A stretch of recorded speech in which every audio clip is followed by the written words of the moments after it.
Szevasztok! 2 napja ázik itt az MT kábel a vízbe.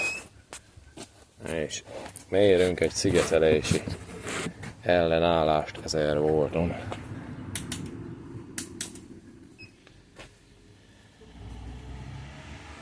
Na.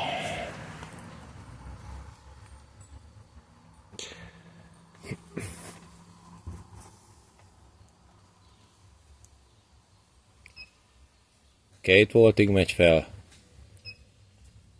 1000 voltig megy fel. Tehát vezeték, jó? És akkor zöld-sárga.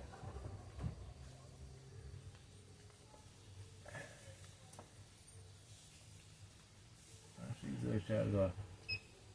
Így van, 2 volt. Elmegy 1000-ig. 1 gigaohm. Barna. 1 gigaohm. 1 gigaohm. Fekete.